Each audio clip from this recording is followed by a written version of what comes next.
Commander Vextar looked out of his ship's window at the blue planet spinning below. Earth looked so small and weak. He had visited 47 different worlds in his 30 years of service. This one seemed the most boring. "Sir, we are ready to land," said his pilot. Vextar nodded. His purple skin felt cold in the ship's air. His forearms crossed over his chest as he thought about this mission. The Galactic Coalition had sent him here to check if humans were ready to join them as full members. Most species took hundreds of years to prove they were civilized enough. Humans had only been in space for less than 200 years. "They will fail," Vextar said to himself.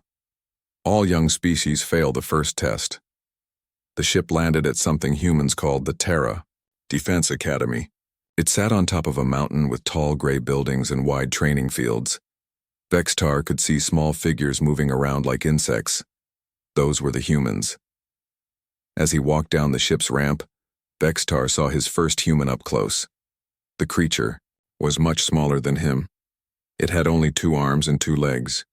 Its skin was pink and looked soft. No natural armor, no claws, no visible weapons growing from its body. How did such a weak species survive long enough to reach space? "Welcome to Earth, Commander Vextar," the human said with a wide smile. "I am Colonel Deho, director of this academy." Vextar looked down at the human. Colonel Deho was older, with gray hair and lines around his eyes. He wore a simple green uniform with small metal pieces on his chest. The human reached out one hand toward Vextar. "What is this?" Vextar asked. "A handshake," Deho said, still smiling. "It is how we greet friends." Vextar had read about this strange human custom. He reached out one of his 4 hands and touched the human's hand. Deho's grip was firm but not threatening. Strange. Most species tried to show their strength during first meetings. Behind Vextar came his team. There was Kilnora, his second in command, with her long tentacles and sharp mind. There was Zeph, the warrior from the desert world of Kith, whose rock-like skin could stop bullets. And there was Dr. Ixion, whose people had mastered the art of reading thoughts. "Please follow me," Deho said. "I want to show you our academy and introduce you to our staff." They walked through the main building. The walls were covered with pictures of humans in uniforms. Some looked very old, in black and white. Others were new and colorful. Vextar noticed that in every picture the humans were holding weapons or standing near war machines. "These are our heroes," Deho explained. "Men and women who served our planet with honor." Vextar stopped at one picture.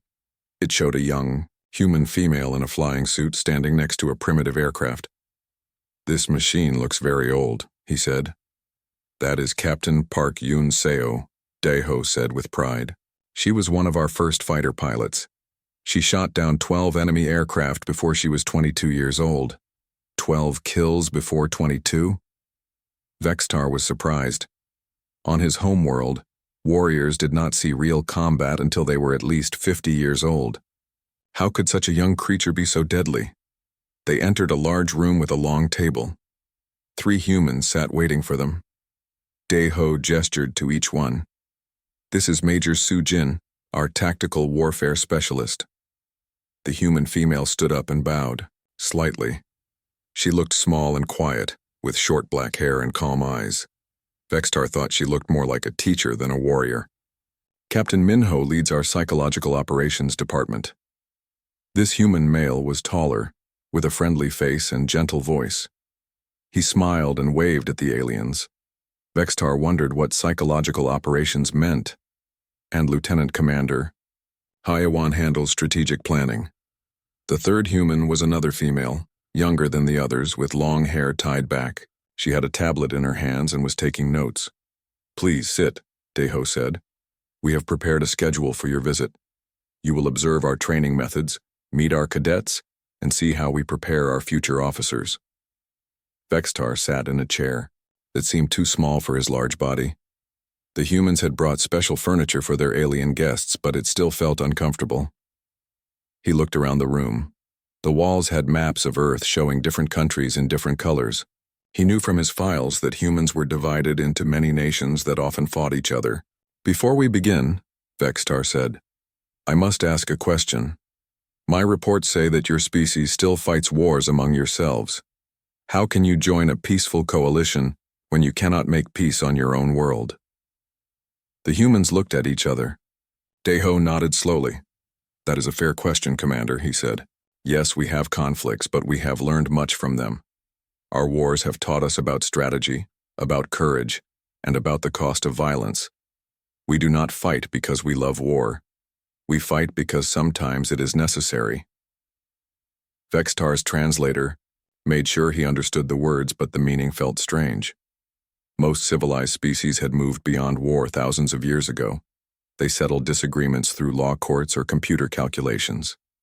The idea of actually fighting seemed primitive.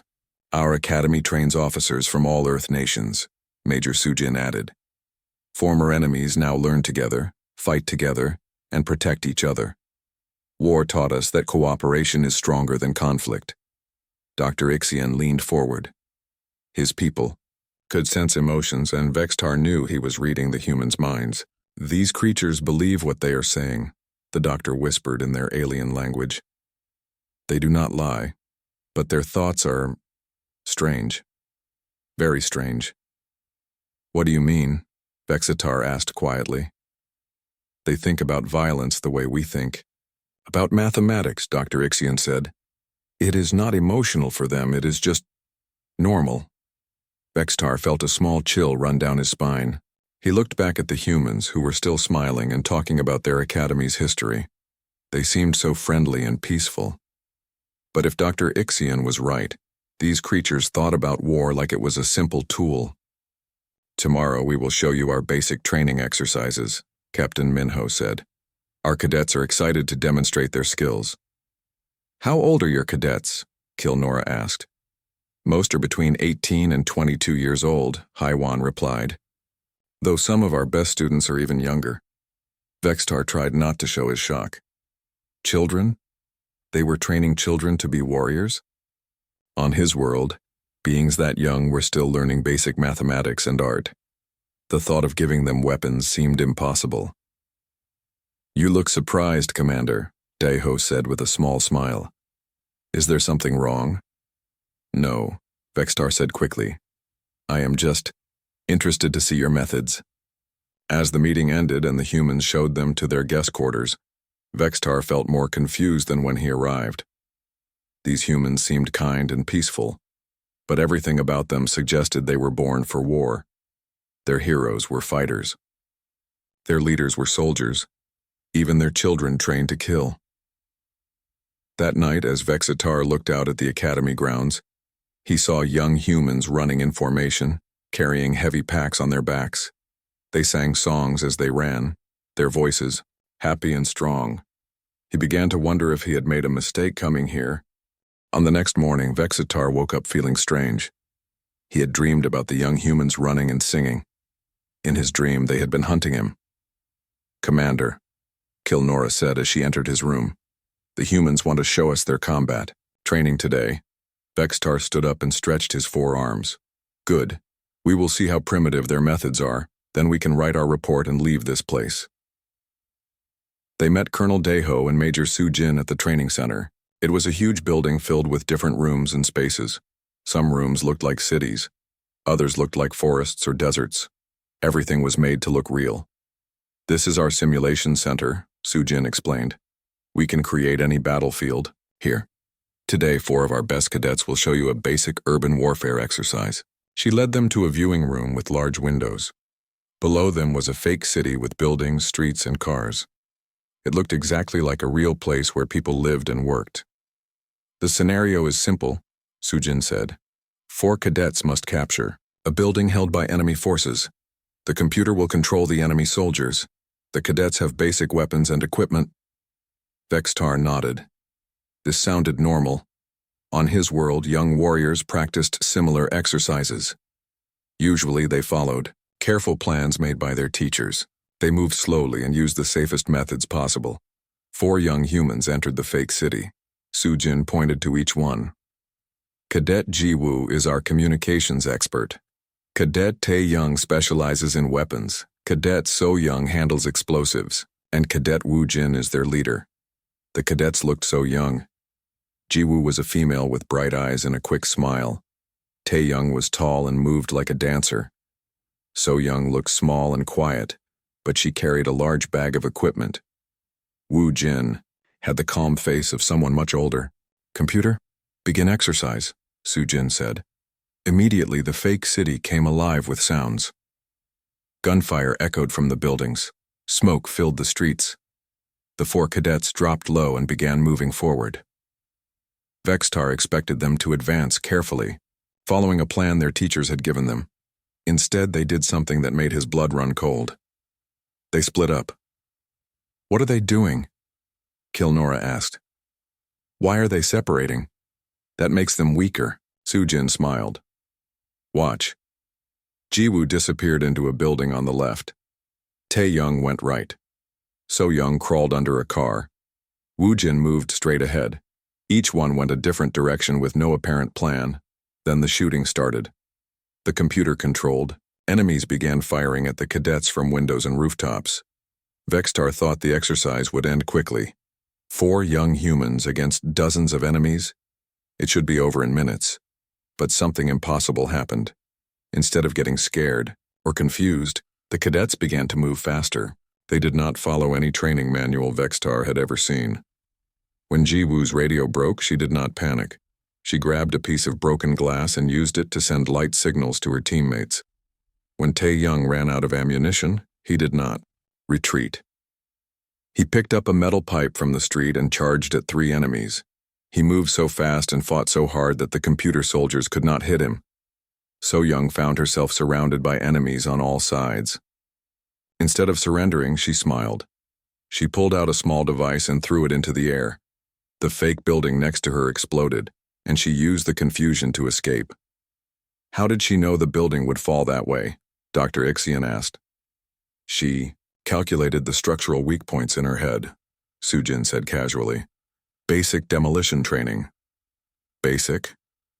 Vextar's people needed years of study to understand building destruction. This human child had done it while running for her life. But the most disturbing thing was Woo-jin. The team leader found himself alone, facing 10 enemy soldiers. Any normal warrior would call for help or find a safe place to hide. Woo-jin did neither. He stood up in the middle of the street completely exposed and started walking toward the enemies. They shot at him, but he moved like water, flowing around their bullets. As he walked, he talked to them. "You are scared," his voice came through the speakers. "You are hiding in that building because you know I am coming. You know your friends are already dead. You know you cannot stop me." The computer soldiers were programmed to be brave, but somehow Woo-jin's words made them hesitate. In that moment of doubt, he struck. He moved faster than Vextar thought possible for such a small creature. In seconds, all 10 enemies were down. "Exercise complete," the computer announced. "Time, 4 minutes, 37 seconds. Cadet casualties, 0. The viewing room was silent. Vextar stared at the 4 young humans as they gathered in the fake city street. They were laughing and joking like they had just played a simple game. "How?" Zeph finally asked. His rock-hard people were famous warriors, but even they would struggle with such odds. "Adaptation," Soo-jin said simply. "We teach our cadets to think, not just follow orders. When their equipment breaks, they improvise. When their plan fails, they make a new one. When they are outnumbered, they find advantages. The enemy does not expect." Vextar felt sick. "But they are so young. How can children fight like that?" "Children?" Soo-jin looked confused. "Commander, these cadets are barely beginning their training. Jiwoo is 19. Taeyoung is 20. So-young is 18. Woo-jin is 21. And they can already do that?" Kilnora pointed at the simulation city. "This was basic level," Soo-jin said. "We use this exercise to test first-year students. Our advanced cadets practice much harder scenarios." Dr. Ixion was reading the humans' thoughts again. He looked pale and frightened. "Commander," he whispered, "these creatures, they enjoy this. The fear, the danger, the violence. It makes them happy." Vextar looked back at the 4 cadets. They were indeed smiling and laughing. So-young was showing her teammates how she had calculated the building's collapse. Tae-young was demonstrating his pipe-fighting technique. Ji-woo was explaining her light signal system. Woo-jin was listening to everything, already planning how to do better next time. They talked about violence the way Vextar's people talked about art or music. It was natural to them. Beautiful, even. Would you like to see our intermediate level exercise? Soo-jin asked politely. No. Vextar said quickly. No. I think we have seen enough for today. As they walked back through the academy, Vextar noticed things he had missed before. The young humans they passed in the hallways moved differently than other species. They walked quietly, their eyes constantly moving, watching everything. Even when they laughed and talked with friends, part of them was always alert, always ready. They were not students learning to be soldiers. They were predators learning to be better predators. That evening, Vexitar sat in his room and tried to write his daily report. How could he explain what he had seen? How could he tell the coalition that human children could defeat trained warriors in combat? He thought about the simulation again. 4 teenagers against dozens of enemies. No fear, no hesitation, no mercy. And they had been smiling the entire time. Outside his window, he could hear the humans training again, running, shouting, laughing. But now the sounds seemed different, less like students exercising, more like hunters preparing for the hunt. Vextar closed his report without writing anything. Tomorrow, he would ask to see more of their training methods. He needed to understand these creatures better. He was beginning to suspect that humanity's request to join the coalition was not really a request at all. It was a warning. On the 3rd day, Captain Minho greeted the alien visitors with his usual friendly smile. Vextar had barely slept. Every time he closed his eyes, he saw those 4 young humans laughing after their deadly combat exercise. Today, we will show you a different kind of warfare, Minho said as he led them through another part of the academy. Not all battles are fought with guns and explosives. They entered a building that looked completely different from the combat training center. This place was quiet and clean, with soft lighting and comfortable chairs. It looked more like a hospital than a military facility. This is our Psychological Operations Training Center, Minho explained. Here we teach our cadets about the human mind and how it can be influenced. The word influenced made Vextar's skin crawl. He had heard of species that used mind control technology, but those were considered barbaric by most civilized worlds.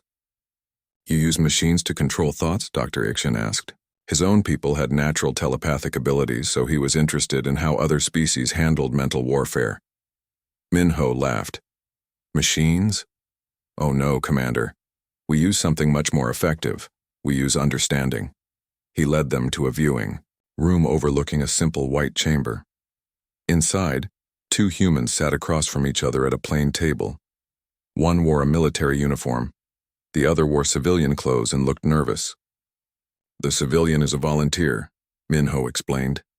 He has been given a secret that he must protect. The cadet's job is to learn that secret without using any force or threats. Vexitar studied the cadet. It was a young female with kind eyes and a gentle voice. She looked like someone who would help lost children or feed stray animals. Her name tag read, Yoon Seo. How old is she? Kilnora asked. 19, Minho replied. This is her first advanced psychological operations exam. 19 years old. Vextar watched as Cadet Yoon Seo began talking to the volunteer. She asked about his family, his job, his hobbies. She seemed genuinely interested in everything he said. She smiled at his jokes and nodded when he talked about his problems. She is just having a friendly conversation, Zeph observed. Where is the warfare in this? Minho held up one finger. Wait. For the first hour, Yoon Seo did nothing but listen. She asked simple questions and showed sympathy when the volunteer talked about difficult things in his life. She brought him coffee and cookies. She laughed at his stories. The volunteer began to relax. He started talking more freely, sharing details about his childhood, his fears, his dreams. Yoon Seo absorbed every word like a sponge. She is mapping his personality, Dr. Ixion whispered, learning how his mind works. In the second hour, Yunseo began to change her approach. Very slowly, very carefully, she started asking different questions. She mentioned topics that were similar to the secret the volunteer was supposed to protect, but she never asked directly. Instead, she told stories about herself, stories about times when she had to keep secrets and how hard it was, stories about the relief she felt when she could finally share her burdens with someone who understood. The volunteer began to shift in his chair. Vextar could see that he wanted to talk, wanted to share his secret, but was fighting against the urge. She is creating emotional pressure, Minho explained quietly, making him feel alone with his burden. Soon, she will offer him relief. In the third hour, Yunseo did exactly that. She talked about trust, about friendship, about how much better she felt when she could be honest with people she cared about. She looked at the volunteer with such genuine warmth that even Vextar felt himself wanting to trust her. "You seem troubled," she said to the volunteer. "Like you are carrying something heavy inside." "I know that feeling. Sometimes the hardest thing is keeping something secret when you really need to share it with someone who will understand." The volunteer's hands began to shake. Sweat appeared on his forehead. He was fighting an internal battle between his duty to keep the secret and his growing desire to tell this kind, understanding young woman everything. I can't," he stammered. "Of course you can't," Yunseo said softly. "You are a good man, loyal, trustworthy. That is why they chose you to keep this secret. But you know what? The fact that you take this responsibility so seriously is exactly why you can trust me with it too." Vextar felt his stomach turn. The logic was completely wrong, but somehow it sounded right. Even he was beginning to believe that the volunteer should tell Yunseo his secret. "She is not using mind control," Dr. Ixion said in amazement. "She is using the volunteer's own emotions against him, turning his strength into weakness." In the fourth hour, the volunteer broke. He told Yunseo everything: the secret location, the security codes, the names of everyone involved. He cried as he spoke, but they were tears of relief, not shame. When it was over, Yunseo comforted him. She thanked him for trusting her. She made him feel like he had done the right thing. "Exercise complete," Minho announced. Cadet Yunseo successfully obtained all classified information without using any coercion, threats, or deception. "But she did use deception," Kilnora protested. "She made him think she cared about him." Minho looked confused. "She does care about him. That is what makes her so effective. Yunseo genuinely likes people and wants to help them. She just happens to be very good at getting them to help her in return." They watched as Yunseo helped the volunteer to his feet and walked him to the door. She was still being kind to him, still treating him like a friend. The volunteer left the room smiling, feeling better than when he had entered. "That is the most terrifying thing I have ever seen," Zeph said quietly. "Why?" Minho asked, genuinely curious. "No one was hurt. The volunteer actually feels better now that he has shared his burden." Yunseo treated him with respect and kindness throughout the entire process. "Because she meant it," Dr. Ixion said. "She really does care about him, but she still destroyed his will to resist. She can feel genuine compassion for someone while completely manipulating them. That is not normal." Minho nodded. "Yes, that is what makes humans good at this kind of work. We can understand and care about our enemies while still defeating them. We do not need to hate someone to fight them." They moved to another room where two more cadets were demonstrating different techniques. Cadet Dongwu was showing how to make enemies distrust each other by carefully sharing partially true information. Cadet Yujin was practicing how to make people believe things that were not real by mixing lies with truths in just the right way. Both cadets were young, friendly, and seemed like the kind of people you would want as neighbors. Both were also systematically destroying the minds of their practice targets with surgical precision. "On most worlds," Bexitar said slowly, "these techniques would be considered war crimes." "War crimes?"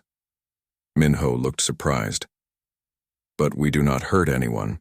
We do not cause physical pain or permanent damage, we just talk to people. You turn their own minds against them, Kilnora said. Yes, Minho agreed cheerfully.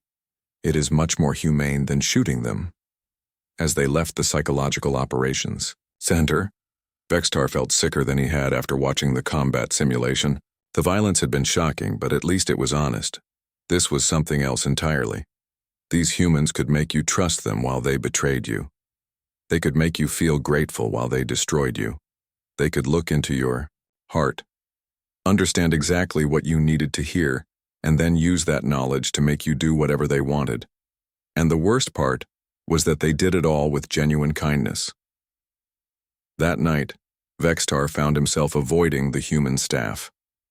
When Colonel Deho offered to have dinner with the alien visitors, Vextar politely declined. When Major Sujin asked if they needed anything, he kept his answers short. He could not stop thinking about Cadet Yunseo. How many times had she smiled at him? How many friendly questions had she asked? Had she been practicing on him too? For the first time since arriving on Earth, Vexitar felt truly afraid. Not of human weapons or human violence, but of human kindness. Because now he understood that for humans, kindness was just another weapon, and they were all experts at using it. On the final day of his visit, Vextar could barely eat breakfast. His sleep had been filled with nightmares about human history. Images of young humans fighting in frozen trenches, burning cities, and endless battlefields played in his mind. Over and over, Colonel Deho found him sitting alone in the guest dining room staring at his untouched food. "Commander, you look troubled," Deho said gently. "Are you feeling well?" Vextar looked up at the human colonel. Just a few days ago, he had thought this creature looked weak and harmless. Now he saw something different. The calm eyes that had seen too much death, the steady hands that had held weapons, the quiet voice that had given orders that ended lives. "I am fine," Vextar lied. "What is planned for today?" "A simple joint exercise," Deho smiled. "Your elite troops against some of our cadets. Nothing serious. Just a friendly competition using standard coalition rules of engagement." Vextar felt a spark of hope. Finally, something that might restore his confidence. His elite troops were the best warriors from his home world. They had trained for decades in the most advanced military techniques in the galaxy. Surely they could defeat some human teenagers in a fair fight. "That sounds acceptable," Vextar said an hour later. They gathered at the main training facility. Vextar had brought his best soldiers: Commander Thokran, a veteran of 12 campaigns; Captain Velthor, expert in advanced tactics; Lieutenant Zixara, master of battlefield strategy; and Sergeant Colvin, undefeated in personal combat. Facing them were 4 human cadets: Jai Min, a quiet young man with careful eyes; Sei Jin, a female who looked like she was still in school; Yuna, barely 18 years old with a bright smile; and Byung-ho, their leader, who could not be older than 20. "The exercise is simple," Major Sujin explained. "Both teams will start at opposite ends of the training complex. The goal is to capture and hold the central building. Standard coalition weapons only. Non-lethal rounds. First team to secure the objective for 10 minutes wins." Vextar nodded. This was exactly the kind of exercise his troops had mastered. They knew every coalition tactic, every approved strategy, every regulation combat technique. "Computer, begin exercise," Sujin announced. Vextar watched on the monitors as his elite troops moved into position. They followed perfect formation, used proper communication protocols, and advanced with textbook precision. Commander Thokran led them exactly as military doctrine required. The human cadets did something different. They disappeared. Within 30 seconds of the exercise beginning, all 4 human cadets had vanished from the monitoring cameras. Vextar's troops found themselves advancing through empty corridors toward a central building that seemed completely abandoned. "Where did they go?" Kilnora asked. "They are adapting," Sujin said simply. For the first 10 minutes, nothing happened. Vextar's troops secured the central building without opposition. They set up defensive positions exactly as they had been trained. Everything was going perfectly. Then the humans struck. It did not happen like any battle Vextar had ever seen. There was no frontal assault, no obvious strategy, no predictable pattern. Instead, small things began to go wrong for his troops. Commander Thokran's radio stopped working. Captain Velthor found that his weapon was jammed. Lieutenant Zixara discovered that the building's lights had been turned off. Sergeant Colvin realized that someone had moved all of his spare ammunition. "How are they doing this?" Vextar demanded. Before Sujin could answer, the real attack began.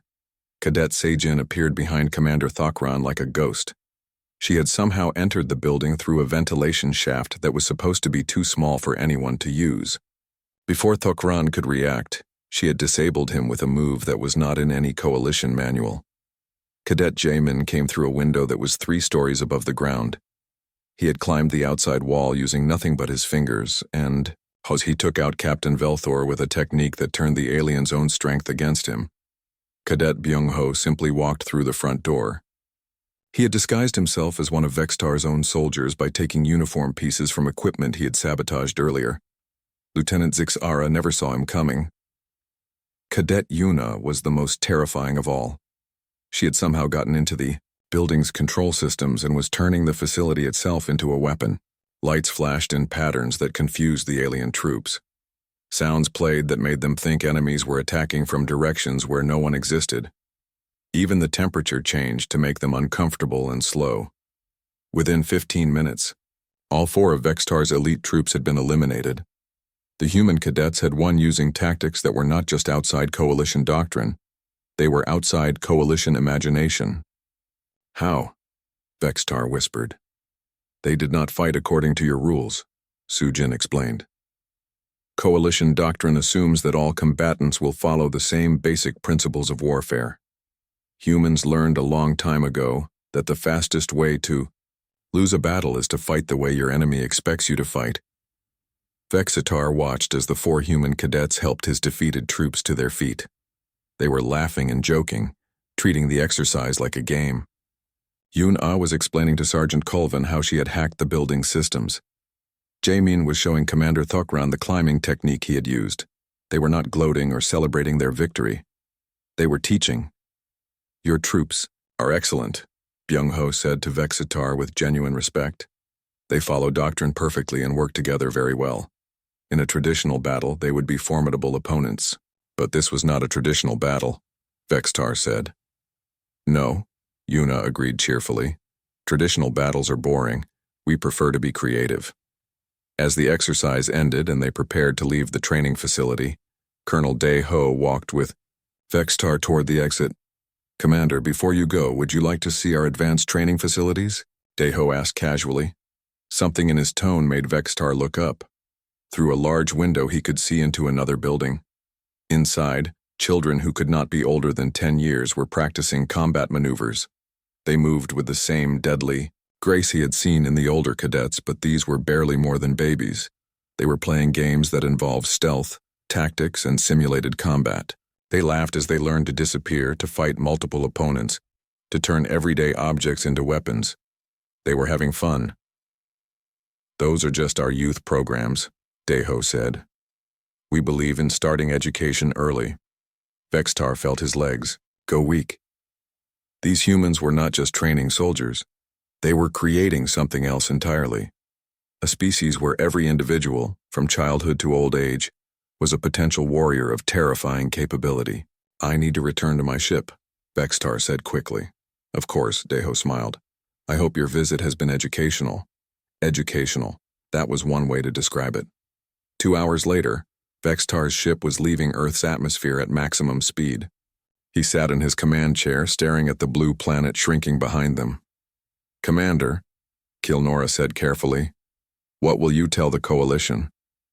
Vextar thought about everything he had seen. The casual violence, the weaponized kindness, the thousands of years of warfare, the children playing war games, the teenagers who fought like demons and smiled while doing it.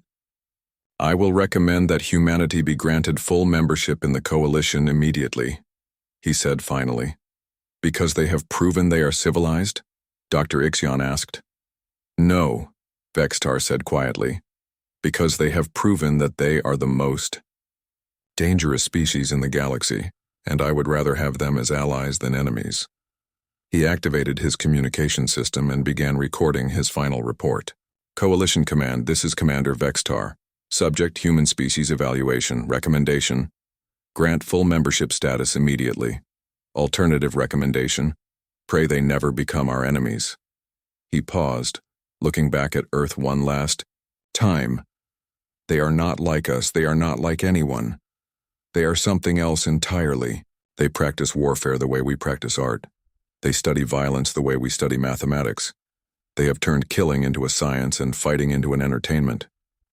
But most terrifying of all, they are getting stronger.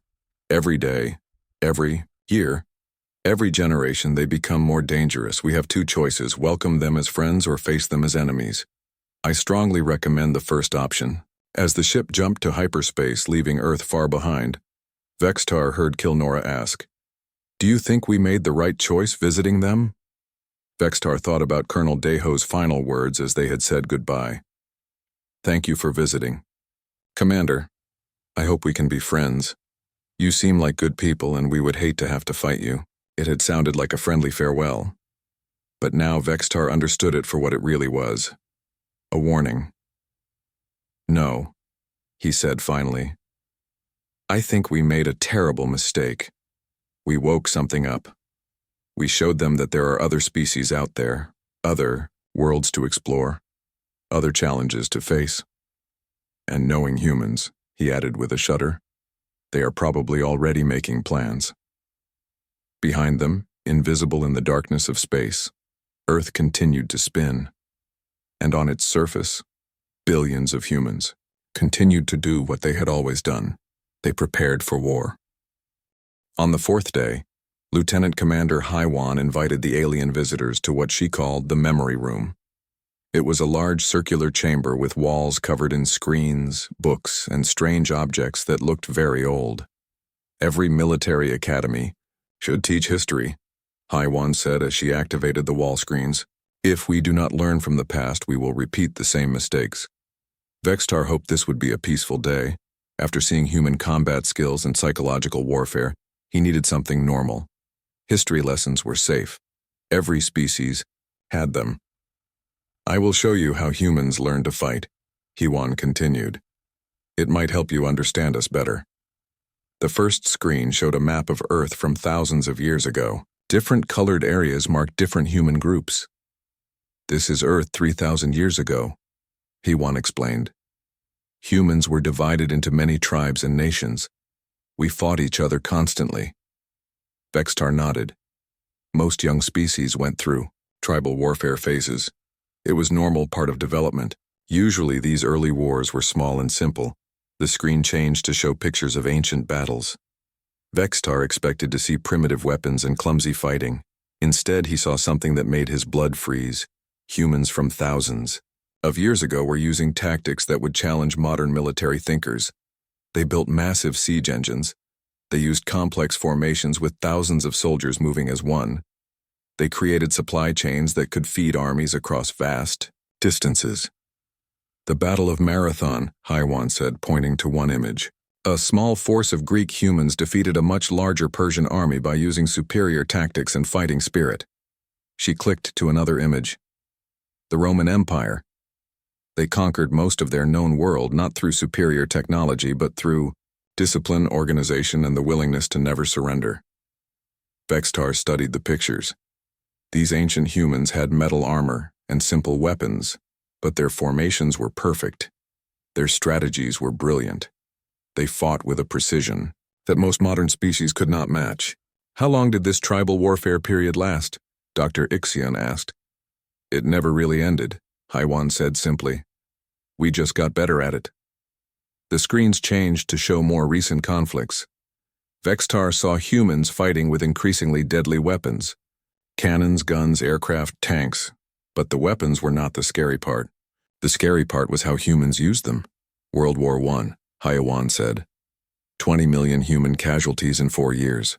We learned how to fight in trenches, how to use poison gas, how to coordinate attacks with artillery and infantry working together.